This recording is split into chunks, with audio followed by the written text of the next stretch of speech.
the Foreign Minister of Albania, the State Minister of Foreign Affairs from Sri Lanka, Abla Abdel Latif, Executive Director and Director of Research at the Egyptian Center for Economic Studies in Egypt, and Emanuela Claudia Del Rey, EU Special Representative for the Sahel, European External Action Service, the European Union, moderated by Chandrika Bahadur, the Chief Executive Officer of the Antara Foundation in India. If I could request all of you to please find a seat there. There are a lot of chairs available to you there. Avoid crowding the door. There's ample seating available. Chandrika, over to you. Thank you so much. Good afternoon. Can we have everybody settle down, please? Thank you. The world in 2024 is qualitatively different from the world in 2015, which in itself is even more qualitatively different from the world into the year 2000. Two landmark years where countries collaborated to align on global agendas for development that put at the forefront, as we just heard, people, planet, prosperity. Those agendas are in peril today because the underlying assumption of this global compact was that peace is the first investment for development. So we start with this question. Minister Konaković, I'm going to ask you, what are the options for globally coordinated responses to complex development problems that involve multiple countries when that precondition of cooperation is at risk? Thank you very much. It's always me first. So thank you very much for the invitation. I'm really enjoying the stay in India. This is the first time in my life to visit India, and this is a really beautiful country, and this is a really great event. So thank you for the invitation. First of all, I'm coming from a country actually which was destroyed by war 30 years ago. So I think for development, the peace is really and truly the best investment. And development is a casualty of war. So we are still recovering after a horrible war. We suffered a genocide 30 years ago in a UN protected zone. And our economy also was completely destroyed. You can still see the signs of that war if you visit capital city, Sarajevo. You can see some buildings. They're still not recovered because you need a lot of money to recover whole state. And war in Bosnia and Herzegovina stopped because of international intervention. We were actually a topic. We were inside of United Nations. You can find a lot of resolutions and a lot of documents regarding war in Bosnia and Herzegovina.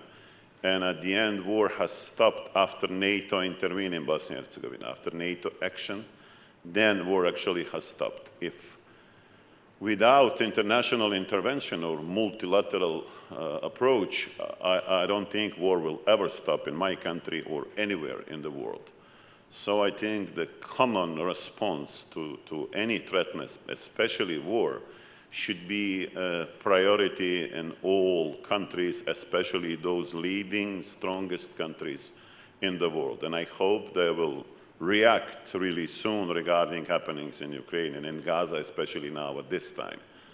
Bosnia and Herzegovina can be an example how through dialogue and through searching compromises, even with painful history, you can do a lot, and you can do much more for your citizens, for your state, for the future of your country. And this is a way which should be actually used, and we would like to see right now regarding all these conflicts all over the world. Thank you so much. Minister Hasani, just picking up from there, when there are multiple conflicts globally, is there a dual and a concurrent role for cooperation and in the midst of conflict? And are there certain development priorities that need to be ring-fenced? And what can the multilateral system do to ensure that? Many thanks for the invitation to this important fora. I would like to thank the Indian minister for giving me the opportunity. I come from the same region as Minister Konaković. Our region, since we had the Greek Prime Minister as the guest speaker yesterday, by the ancient Greeks, it used to be called Evropi, exactly that part of the world that was in the north of Greece, meaning the region we come from.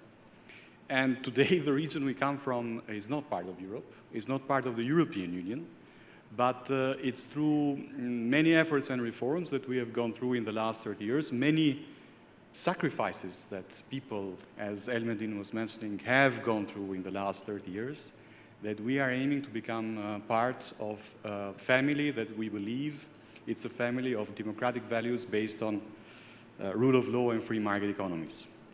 And all these mechanisms that we are trying to build up and create are based not only on dreams and failed realities, but also in ambitions to become better and better. But in Europe, we have an aggressor. The Russian Federation has launched a war of aggression against Ukraine. We have a massive scale invasion against a European country with big repercussions, not only for the immediate Ukraine and Ukrainian people, but for the entire region and the entire world. And by this aggression, the fundamentals of the international law-based order are fundamentally shaken.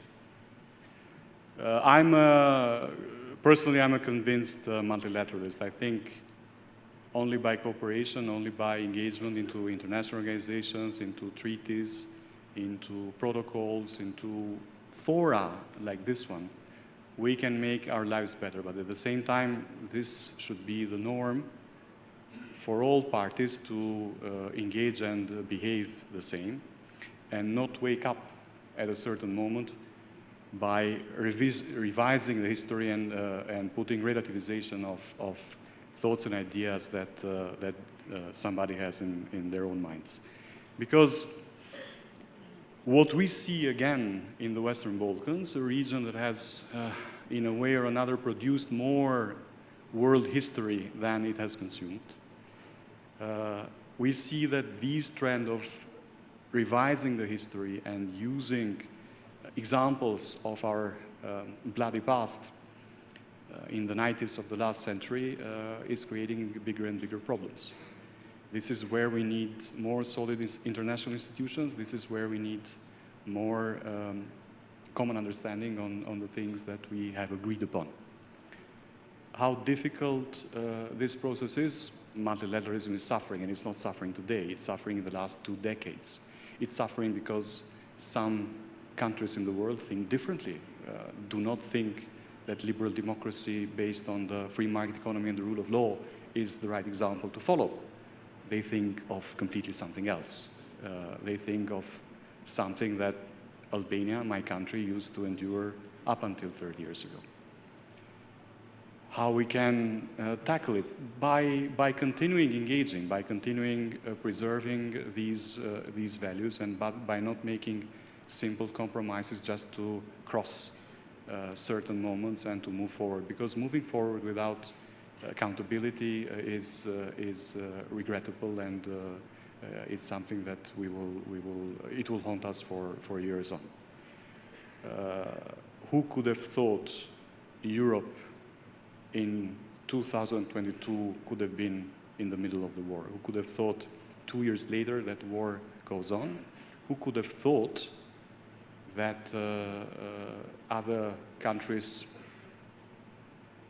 in the European continent start thinking almost in the same terms as the aggressor? And this is a moment to wake up all of us and start thinking things differently. True, there are many, and I'll stop here, true, there are many other efforts that are important: poverty, education, climate change, trafficking of human beings, terrorism, and so on. There are all these issues that we have to responsibly take care of. But at the same time, we cannot ignore other issues that are of major concern, and we have to make a joint effort in all these elements to make the lives of our families, our people, our children better. Thank you, Minister. Dr. Abla, let me turn to you now. From the perspective of the Global South, what are the elements of success of globally coordinated responses that we need to protect in a time of conflict? Thank you very much. First of all, I'd like to thank ORF for inviting me to this very important meeting, and I congratulate them on the richness of the sessions, the topics. They are worth all the troubles we had in entering the room in crowded groups.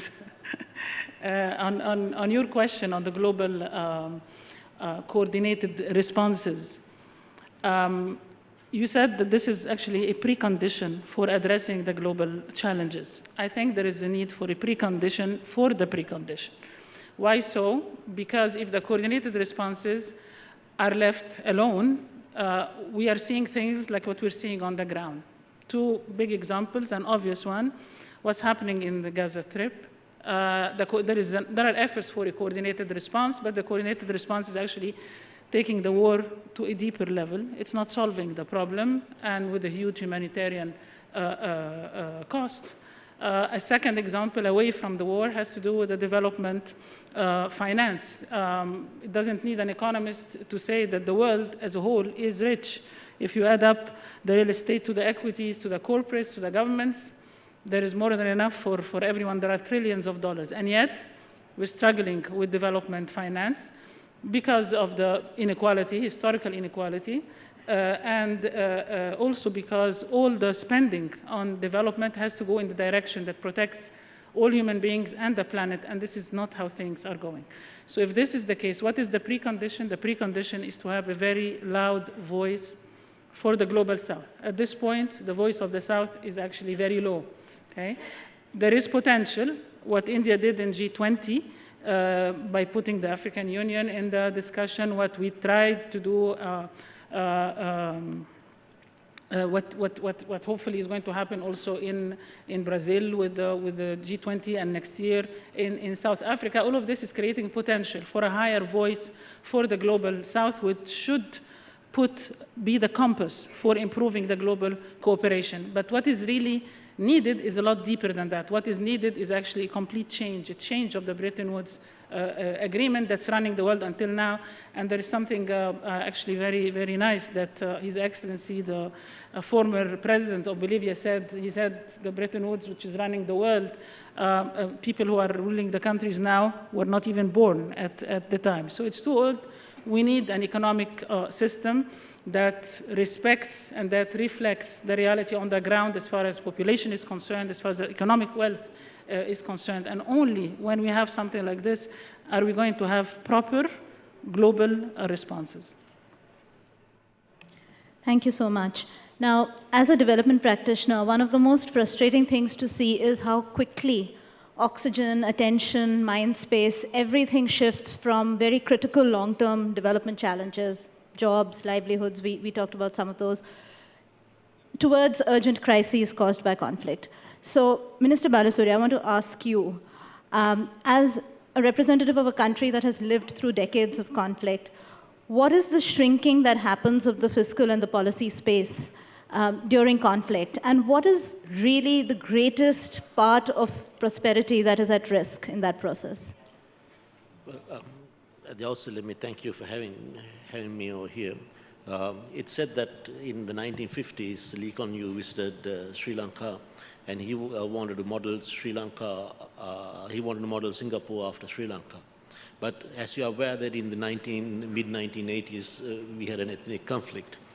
Before the ethnic conflict in 1970s, we spent about half a percent on the military expenditure. This increased to about 3.2% in 1985, and it increased to almost 6%, 5.9% in 1995. The military spending in 1985 was $188 million US. By the end of the war in 2008, this expenditure was $1.5 million. Sri Lanka in the 1980s and in 1990s, when compared with the other South Asian countries, our social development indexes were about, better than all of the other countries. And this is the policy space and the fiscal space which we could have used for development, which we had to spend on the military. And also the socio-economic effects of the war is long-lasting. If you look at the number of people who have got widowed, and the war ended in 2009, but we are still trying to come to grips with the war. There are so many people who have been widowed, and they are finding it difficult to move into development areas because of I think about 30% of the families in the eastern province and 20% of the families were led by widows, aged 25 to 35. So the space becomes very limited. The leaders concentrate on security and security aspects and not on development aspects. And I think the mindset as a whole of the country also changes. So I believe that the war is extremely detrimental to war, to development, and it can have lasting consequences, not just immediately after war, but for several decades onwards. Thank you so much. Your Excellency, Dr. Emanuela, we've heard from 3 panelists who've talked about the impact of conflict on their countries in terms of their economies, conflict in the region. When we think about low-income countries, you work a lot in the Sahelian region, even if there isn't direct conflict in the country, these countries are dependent externally for resources in different forms. So there is a consequence of conflict, even if a country is not actually in conflict. And what are some of the conflict-related disruptions that you see playing out in global supply chains, in labor and capital markets, and in different ways in which countries engage with the outside world?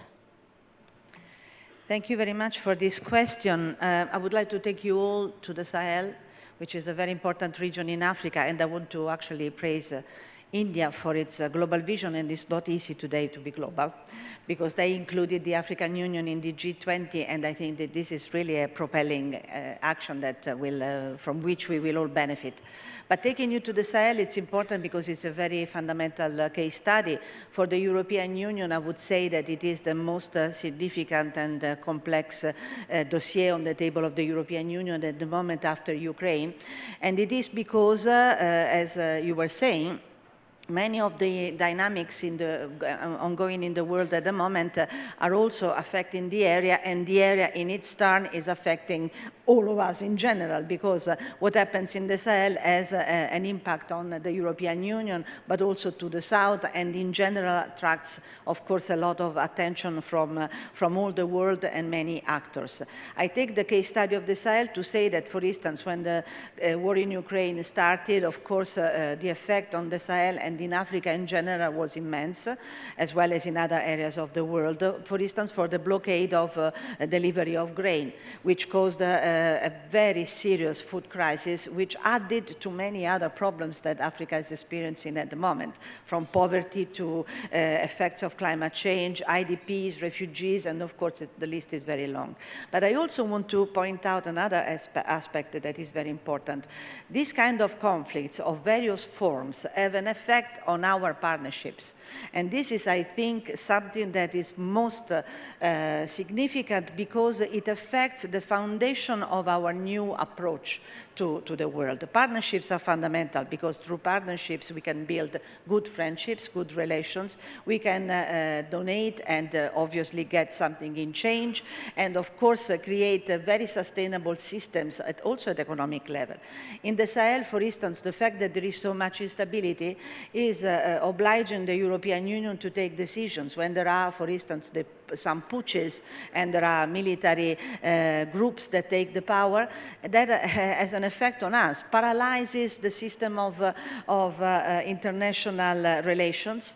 The European Union, as well as regional organizations, as well as other actors, are paralyzed. They have to suspend their action, to suspend the delivery of development cooperation. This is an effect on the population mainly, that of course is going to be paid for a long time in the future. So the real problem of conflicts, and the reason why we have to concentrate on prevention, and it's very difficult because we are always busy trying to solve emergencies, is the fact that prevention would allow us to have a long-term vision of what we are doing. At the moment we have a long-term vision, this is the ambition, but unfortunately there are these blocks imposed by conflicts of all forms, because there are many different forms of conflicts ongoing at the moment in the world, and this is something that hinders the actual movement, also at financial level. I think that we should all reflect on this. The international financial institutions are trying to find solutions, but of course they are also bound to systems, to rules, regulations, and unless we find a system of true governance and ownership in the countries where the conflicts are occurring, of course we will not be able to solve the situation. Thank you so much, and that's an excellent note for what I'd like for us to turn to next, which is solutions. And you know, we've heard a lot about the challenges of conflict, but Minister, if we can start with you, just very quickly, a couple of recommendations that you would have on how we balance the development priorities of us, all countries, in the context of conflict. Just very, very quickly. First of all, we need brave leaders in the world. We need justice in the world. We need no double standards in the world. So that's an excellent platform to begin, you know. And multilateral platforms and forums are really good also for creating dialogue and compromise. Let me just underline the effects. You can see how war of aggression in Ukraine actually affects not only Ukrainian, but some other economies, because the price of the energy went so high in the European Union, let's say. You have some European countries spending double, they're actually paying double energy in their country. So can you imagine the effects on their economy, on producing, on the industries and everything which follows? Actually, you can see also the impact of Houthi attacks in Red Sea. They're talking now about some 250 billion in trade actually was being diverted due to the Houthi actions, disrupting global supply chains. So those effects actually have to be a reason to sit, to negotiate, to create dialogue, and then to produce some results. But I have to repeat, we need brave and smart leaders, and I think now we can see lack of leadership in many, many countries all over the world. Thank you, Minister. I think in Sri Lanka's case, although we all believe in democracy, we have to be careful of majoritism. One thing which took place in the 1970s was the educational reforms which took place in Sri Lanka, which discriminated certain communities, which led to those communities taking arms. So I think we have to be very careful that although democracy, in democracy we believe in majoritism, majority, that the development has to be inclusive development. It can't be development which is limited to a certain section of the people. And I also think that we as a country, and in order to forge ahead, needs to share political power. And if we do not share political power, the politicians will always use that trump card of majoritism and appeal only to certain communities and certain sections. So I think this needs to be addressed in order for, and also to have sustainable development. Great. Dr. Alba. Yes.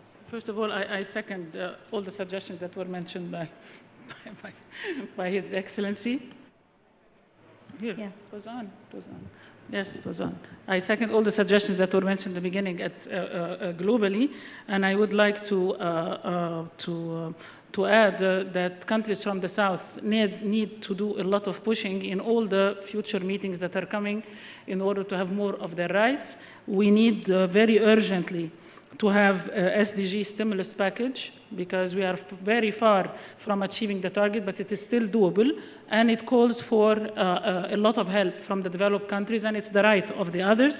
I call for a lot of South-South collaboration. India is doing a lot of initiatives in that direction, like the WEF First Movers Coalition, like the alliances of small islands.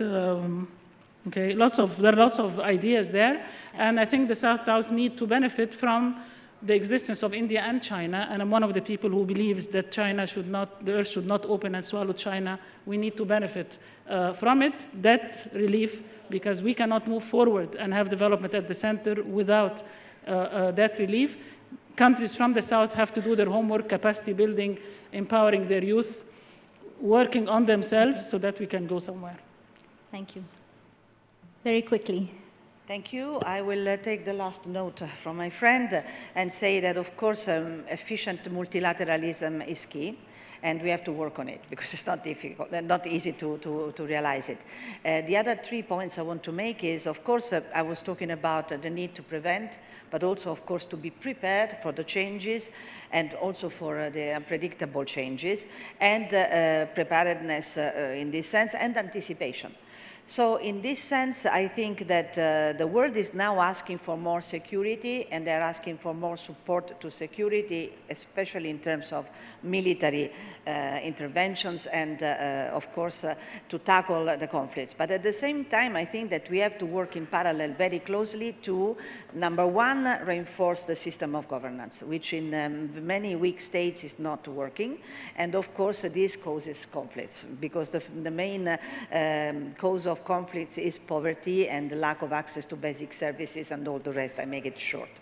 The second point is certainly ownership. We in Europe, the European Union is really based on the idea that we have to make ownership a real principle for our actions, and to allow especially continents like Africa to become the owners of their own destiny. We are working in this sense, but this is not easy as well, because in this sense we would have to concentrate more on the financial institutions that are springing from Africa itself, and they find it very difficult to be in parallel with the international financial institution.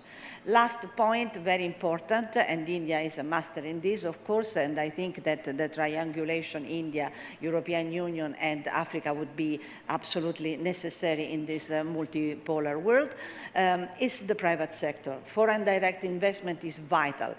Some countries in Africa are completely deprived from foreign direct investment, and we need to overcome the perception of risk to invest also at very small level and very local level to create a dynamic in the market. This is something that I have observed, and I think it's the vital element that we should favor in countries that are weak and that by this reason, unfortunately, are the source of conflicts. I make it short, but I'm ready to discuss this. Thank you. Minister, you have the final word. It's easy and difficult to be the last, because most of the things were wisely said. I would only add the fact that we need a change of mentality from the zero-sum mentality to the win-win mentality. We should handle and tackle situations with the willingness to engage with the other party by making the other party inclusive into the process and not adversary. And this needs probably generations. I don't want to sound utopian and very idealistic, but I'm sure that the majority of the countries represented into this room act and think and act the same, and there is only a minority of those that continue with a behavior that it continues to be instinctual.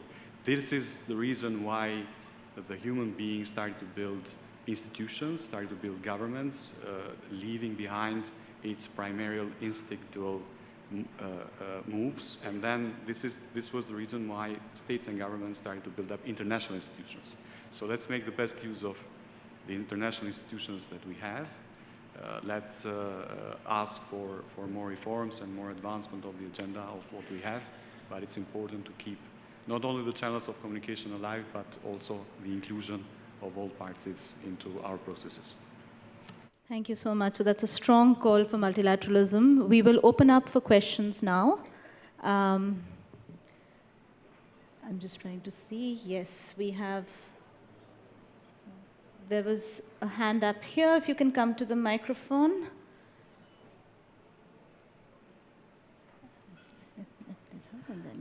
Good evening. My name is Vithi Sharma. I am a college student from Hindu College, University of Delhi. Here's my question. Warfare today has undergone significant transformation with the onset of a new kind of war, that is the resource war, transpiring between and both within developing countries in particular. To this end, how can traditional development frameworks be evolved, and what are some unified measures that can be taken on the global fore to potentially tackle with this issue? Thank you. Thank you. We'll take two more and then we'll continue right here and then there. My name is Arnav Mishra, and ma'am, my question was to Madam Emanuela. Ma'am, we have seen the presence of Western interests along with Russian interests through the Wagner Group and Chinese interests through the Forum of China-Africa Cooperation in the Sahel region. Ma'am, do you think that these interests colliding in the Sahel region is a kind of a neo-great game kind of a situation? And then if it is like that, how are we going to trace and map the development of that region? Thank you. Do we have a Raisina fellow here? Do we have any questions from the fellows? No. Okay. So I think this gentleman had a question. Hi, my name is Mohammed. I'm from Egypt. I'm directing my question to Dr. Abla. You mentioned that the conflicts in the world are this was the main topic of the panel, that the conflicts derail the development. So we have a typical example in Egypt that we were a peace-loving country. Can I please ask you to ask the question quickly? Yeah, so the question is, if conflicts from elsewhere, from that, if you are not party to the conflict, but the conflict is happening and is affecting you, how can you insulate yourself, you insulate your country and focus on development? Okay. Your Excellency, Emanuela, we'll go with you first because there was a question to you, and then Dr. Abla. Thank you. Thank you for the question. I think it was here. It's an important question because, of course, when there is a war ongoing, such as the war in Ukraine, which is a war of aggression from Russia to Ukraine, of course, for us it's a big problem because we are the European Union and we have been very much affected by this war. Nevertheless, I have to tell you that when we talk about the Sahel, for instance, where the presence of Russia is consistent, but not only from today. I mean, it's a presence that dates back from decades. They've always been in the region. Well, we haven't changed anything. We have continued to be, as European Union, the main partner of each country of the Sahel. We still give the same amount of resources that we had allocated before the war. We are still putting in place a huge amount of development cooperation projects. We are still providing humanitarian aid. Consider that the European Union is the main provider of humanitarian aid at global level. And therefore, it is true that, of course, the presence of Russia is difficult for us, also because they have put in place a tool of warfare, which is disinformation, which is very difficult, of course, to contrast. But nevertheless, of course, we are not in competition. We try to do as much as possible within the partnership we have with the countries of the Sahel, and we continue to act to make sure that our actions are beneficial for the population and especially are beneficial for our partnership that has the ambition of being long-term and creating situations that are really sustainable. So, of course, Russia is there, but we are certainly concentrating on our relationship with the states and especially on the benefit of the population. Yes, thank you. Let me just say one word about the first question, which I did not understand, but I heard Ukraine, okay? And what's happening in Ukraine and in Gaza is a manifestation for the failure of the system and how it's not ready to handle anything. It's like fitting an elephant in a matchbox. It's not working. On the question on Egypt, you cannot insulate yourself. You cannot isolate yourself from pressures from outside. You are part of the world. But what you can do is build your internal resilience, your internal capabilities that make you ready not to be pressured by anyone and ready to face any situation from outside and do what's right. And at that level, I think there is a lot more that needs to be done on the part of the entire Arab world, for instance, in relation to the Gaza situation. Do any of the other panelists want to respond to the questions? Otherwise, Sorry, may we have? We have, yeah, we'll come to you right now. I'm just waiting. Yeah, go ahead. Go ahead. Yeah, oh, sorry. I'm Emanuela Tucci. I'm coming from Albania. So my question is for Balkans. We are coming from a region where nationalism, it's the way and the attitude that creates and drives in all this kind of ism, sexism, racism, wokeism, if you want, and the war in the end. So what the governments, these small countries' governments, are doing against this attitude for not creating the purpose for having this kind of problems in our regions? Thank you. Thank you. My name is Aurélie Chapon. So I'm from Burkina Faso, which is part of the Sahel region. So my question will be for His Excellency Emanuela. How do you oversee the impact of the removal of Niger, Burkina Faso and Mali, impacting the regional trade dynamic and also the supply chain resilience as a whole? Sorry, the removal of? The removal of Burkina Faso, Mali and Niger from ECOWAS. Ah, okay. From ECOWAS, impacting the regional trade dynamics. Thank you. Do you want to?